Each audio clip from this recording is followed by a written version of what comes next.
Miss ಆದಮೇಲೆ ಬುದ್ಧಿ ಭ್ರಮಣೆ ಆಗಿದೆ ಅವರಿಗೆ ಪಾಪ. ನಾನು ಮುಖ್ಯಮಂತ್ರಿಗಳಲ್ಲಿ ವಿನಂತಿ ಮಾಡ್ಕೊತಾ ಇದ್ದೀನಿ, ದಯಮಾಡಿ ಅವರಿಗೆ ನಿಮಾನ್ಸ್ ಅಲ್ಲಿ ತುರ್ತು ಚಿಕಿತ್ಸೆ ಅವಶ್ಯಕತೆ ಇದೆ. ಟಿಕೆಟ್ ಮಿಸ್ ಮಾಡಿದ್ದು ಯಾರು? ನಾನಾ? ನಿಮಗೆ ಟಿಕೆಟ್ ಮಿಸ್ ಮಾಡಿದ್ದು ಯಾರ್ರೀ? ಪ್ರತಾಪ್ ಸಿಂಹ ಅವರೇ, ದಯಮಾಡಿ ಅವ್ರನ್ನ ಕೇಳ್ಕೊಳ್ಳಿ. ನೀವು ತಂದೆ ತರ್ತಿದ್ದ ಟಿಕೆಟ್ ನ ಮೋದಿ ಅವ್ರು ನಮ್ಮ ಪಾಕೆಟ್ ಅಲ್ಲಿದ್ದಾರೆ, ಅಮಿತ್ ಶಾ ಅವ್ರು ನನ್ನ ಪಾಕೆಟ್ ಅಲ್ಲಿದ್ದಾರೆ ಅಂತ ಹೇಳ್ಕೊಂಡು ತಿರುಗ್ತಾ ಇದ್ರಿ. ನಿಮಗೆ ಟಿಕೆಟ್ ಮಿಸ್ ಆಗಿರೋದು ನಮಗೂ ನೋವಿದೆ. ನಾನು ಪ್ರಮುಖವಾಗಿ ಟಿಕೆಟ್ ನಾನು ಕಾಂಗ್ರೆಸ್ ಪಕ್ಷ ತಗೊಂಬಂದಿದ್ದ ಉದ್ದೇಶ ನಿಮ್ಮ ವಿರುದ್ಧ ನಿಂತು ನಾನು ನಿಮ್ಮನ್ನ ಸೋಲಿಸಬೇಕು ಅನ್ನುವಂಥದ್ದು ಏಕೈಕ ಉದ್ದೇಶದಿಂದ ಟಿಕೆಟ್ಗೆ ಬಹಳ ಪ್ರಯತ್ನ ಪಟ್ಟು ಟಿಕೆಟ್ನ ಗಿಟ್ಟಿಸ್ಕೊಂಡು ನಾನು ಬಂದೆ. ಆದ್ರೆ ನೀವು ಫೀಲ್ಡ್ ಅಲ್ಲಿ ನೀವೇ ಇಲ್ವಲ್ಲ ಸ್ವಾಮಿ. ನಿಮ್ ಬಗ್ಗೆ ಮಾತಾಡೋದ್ರಲ್ಲಿ ಅರ್ಥ ಇಲ್ಲ. ಯಾಕಂದ್ರೆ ನೀವು ನಾನು ಎದುರಾಳಿನೇ ಅಲ್ಲ. ಸುಮ್ಮನೆ ಏನೋ ಬಂದು ಬಾಯಿ ಚಪ್ಪಲಕ್ಕೋಸ್ಕರ ಬಾಯಿಗೆ ಬಂದಂಗೆಲ್ಲ ಮಾತಾಡ್ತಾ ಇದ್ದೀರಿ. ಇನ್ನೊಂದು ಮಾತು ಹೇಳಿದ್ದಾರೆ ಅವರು, ನಾನು ಯಾವ ಕ್ಯಾಸ್ಟ್ ಒಕ್ಕಲಿಗನೇ ಅಲ್ಲ ಅಂತ ಹೇಳಿದ್ದಾರೆ. ಒಕ್ಕಲಿಗ ಅಲ್ಲ ಅನ್ನುವಂಥದ್ದಕ್ಕೆ ದಯಮಾಡಿ ಏನೊಂದು ಪ್ರೂಫ್ ಇದ್ರೆ ಬಿಡುಗಡೆ ಮಾಡಿ. ನೀವು ಪ್ರತಾಪ್ ಸಿಂಹ ಗೌಡ ಅಂತ ಇಟ್ಕೊಂಡಿದ್ದಲ್ಲ 2014ರಲ್ಲಿ ಬಂದಾಗ, ನೀವು ಯಾವ ಕ್ಯಾಸ್ಟ್ ಅನ್ನೋದು ಜನಗಳಿಗೆ ಗೊತ್ತೇ ಇರಲಿಲ್ವಲ್ಲ. ಗೌಡ ಅಂತ ಇಟ್ಕೊಂಡು ಚುನಾವಣೆಗೆ ಹೋದ್ರಿ.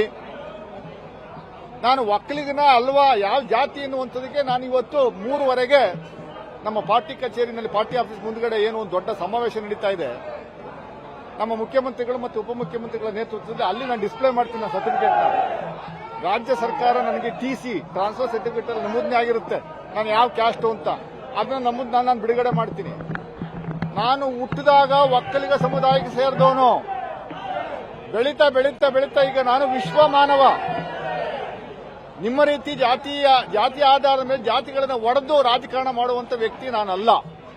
ದಯಮಾಡಿ ಅರ್ಥ ಮಾಡ್ಕೊಳ್ಳಿ. ಪ್ರತಾಪ್ ಸಿಂಹರವರೇ, ನೀವು ಮಾಡಿರುವಂತ ಅಭಿವೃದ್ಧಿಗಳೇನಾದ್ರೂ ಇದ್ರೆ ಅದನ್ನ ಜನಗಳಿಗೆ ಹೇಳಿ. ನಿಮ್ಮ ಅಭ್ಯರ್ಥಿ ಪರ ಮತವನ್ನ ಯಾಚಿಸಿ.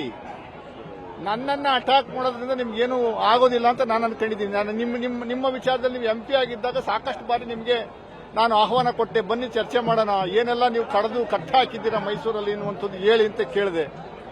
ಈಗ ಹತಾಶರಾಗಿ ನಿಮ್ಮ ಪಕ್ಷದ ಮುಖಂಡರುಗಳು ಯಾರು ಟಿಕೆಟ್ ತಪ್ಪಿಸಿರು ಅವ್ರ ಮೇಲೆ ಹೋಗಿ ಬೀಳೋದ್ ಬದಲು ಆಕೋಪನ ಬಂದು ನನ್ನ ಮೇಲೆ ತೀರಿಸ್ಕೊತಾ ಇದ್ದೀರಿ. ಇದು ಎಷ್ಟರ ಮಟ್ಟಿಗೆ ಸರಿ? ಜನಸಾಮಾನ್ಯರು ನೋಡ್ತಾ ಇದ್ದಾರೆ. ಅದು ಜೈಲಿಗೆ ಯಾವ ಆಧಾರದ ಮೇಲೆ ಜೈಲಿಗೆ ಕಳಿಸ್ತೀವಿ? ದಯಮಾಡಿ ನಿಮ್ ಕೈ ಮುಗಿದು ಕೇಳ್ಕೊತೀನಿ, ಬೇಗ ಕಳಿಸಿ. ನಾನು ನಮ್ಮ ಚುನಾವಣೆ ಆಗೋದಕ್ಕಿಂತ ಮುಂಚೆನೆ ನನ್ನ ಜೈಲಿಗೆ ನೀವು ಕಳಿಸುವಂತ ಕೆಲಸವನ್ನ ಮಾಡಿ ಅದನ್ನ ನೀವು ಪುಣ್ಯ ಕಟ್ಕೊಳ್ಳಿ. ಆದಷ್ಟು ಬೇಗ ಕಳಿಸ್ಕೊಳ್ಳಿ. 2 ಡಿಫಾಮೇಷನ್ ಕೇಸ್ ಹಾಕಿದ್ದಾರೆ. ಡಿಫಾಮೇಷನ್ ಕೇಸಲ್ಲಿ ಜೈಲಿಗೆ ಹೋಗ್ಬೋದಾ? ಪ್ರತಾಪ್ ಸಿಂಹರವರೇ, ದಯಮಾಡಿ ಹೇಳಿ. ಆಯ್ತು, ನನ್ನ ವಿರುದ್ಧ ನಾನು ಮಾತಾಡಬಾರ್ದು ಅಂತ ನೀವು ಕೋರ್ಟಲ್ಲೋ ಸ್ಟೇ ತಗೊಂಡ್ಬಂದಿದ್ರಲ್ಲ, ಯಾಕೆ? ಆ ಸ್ಟೇ ವೆಕೆಟ್ ಮಾಡಿಸಿ ಸ್ವಾಮಿ. ಆಮೇಲೆ ಸಂಪೂರ್ಣವಾಗಿ ನಂದೇನು ಚರಿತ್ರೆ ನಿಮ್ದೇನು ಚರಿತ್ರೆ ಅನ್ನುವಂಥದ್ದು ಇಬ್ರು ಕೂತ್ಕೊಂಡು ಚರ್ಚೆ ಮಾಡೋಣ. ಈಗಲೂ ನೀವು ಹೈಕೋರ್ಟಲ್ಲಿ ಸ್ಟೇ ತಗೊಂಡ್ಬಂದಿದ್ರಿ, ಲೋವರ್ ಕೋರ್ಟಲ್ಲಿ ನನ್ನ ವಿರುದ್ಧ ಸ್ಟೇ ತಗೊಂಡ್ಬಂದಿದ್ರಿ, ಅದನ್ನು ವೆಕೆಟ್ ಮಾಡಿಸ್ದು. ಆ ಸ್ಟೇ ಮೇಲೆ ಇನ್ನೊಂದು ಸ್ಟೇ ತಗೊಂಡ್ಬಂದಿದ್ರಿ ಹೈಕೋರ್ಟಲ್ಲಿ. ಯಾಕೆ ತಗೊಂಡ್ಬಂದ್ರಿ? ಮುಕ್ತವಾಗಿ ಚರ್ಚೆ ಮಾಡೋಣ. ನೀವು ಒಬ್ಬ MP ಆಗಿ ನಿಮ್ಮನ್ನು ಯಾರು ಪ್ರಶ್ನೆನೇ ಮಾಡಬಾರದು ಅನ್ನುವಂಥ ರೀತಿಯಲ್ಲಿ ವರ್ತಿಸುವಂತ ಕೆಲಸವನ್ನ ಮಾಡೋದಲ್ಲ, ಎಷ್ಟು ಮಟ್ಟಿಗೆ ಸರಿಯೋದು? ಈಗ ನೀವು ಹೇಳ್ತಾ ಇದ್ದೀರಿ ದೇವೇಗೌಡರನ್ನ ಬೈದಿ. HD ದೇವೇಗೌಡರನ್ನ ಯಾವತ್ತಾದ್ರೂ ಬೈದಿದ್ರೆ ಯಾವ್ದನ್ನ ಒಂದು ಸಣ್ಣ ತುಣುಕಿದ್ರೆ ದಯಮಾಡಿ ತೋರಿಸುವಂತ ಕೆಲಸವನ್ನ ಮಾಡಿ. ನೀವು ಏನ್ ಹೇಳಿದ್ರು ನಾನು ಒಪ್ಕೋತೀನಿ.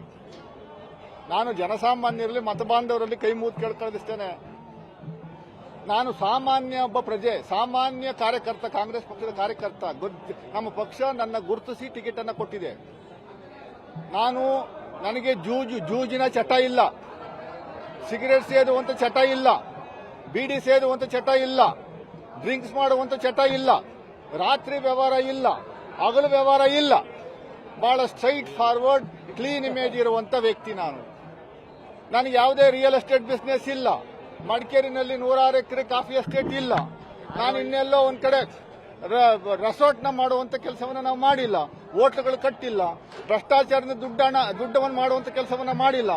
ಸಾಮಾನ್ಯ ವ್ಯಕ್ತಿಯಾಗಿ ಬೀದಿನಲ್ಲಿ ನಾನು ಸಿಗ್ತೀನಿ. ಇವತ್ತು ಕೂಡ ನಾನು ಬೆಂಗಳೂರಿಗೆ ಹೋಗ್ಬೇಕಾದ್ರೆ ಟ್ರೈನಲ್ಲೇ ಹೋಗೋದು, ಇವತ್ತು ಮಡಿಕೇರಿ ಹೋಗ್ಬೇಕಾದ್ರೆ ಬಸ್ಸಲ್ಲೇ ಹೋಗೋದು. ಈಗ ನಿನ್ನೆಯಿಂದ ನಾನು ಕಾರ್ ಯೂಸ್ ಮಾಡ್ತಾ ಇದ್ದೀನಿ. ಚುನಾವಣೆ ತುರ್ತು ಪರಿಸ್ಥಿತಿ ಇರೋದ್ರಿಂದ ಕಾರನ್ನು ಉಪಯೋಗಿಸ್ತಾ ಇದ್ದೀನಿ ಅಷ್ಟೇನೆ. ನಾನು ಒಬ್ಬ ಕೈಗೆ ಸಿಗುವಂತ ವ್ಯಕ್ತಿ. ನನ್ನ ಮೊಬೈಲು 24/7 ಕೆಲಸ ಮಾಡುತ್ತೆ. ನೀವು ಯಾವಾಗ ಬೇಕಾದ್ರೂ ನನ್ನ ಕಾಂಟ್ಯಾಕ್ಟ್ ಮಾಡಬಹುದು. ನೀವು ಏನು ಮಾಡಿದ್ರೆ ಇಲ್ಲಿವರೆಗೂ ಅಂತ ದಯಮಾಡಿ ಜನಗಳಿಗೆ ಹೇಳಿ.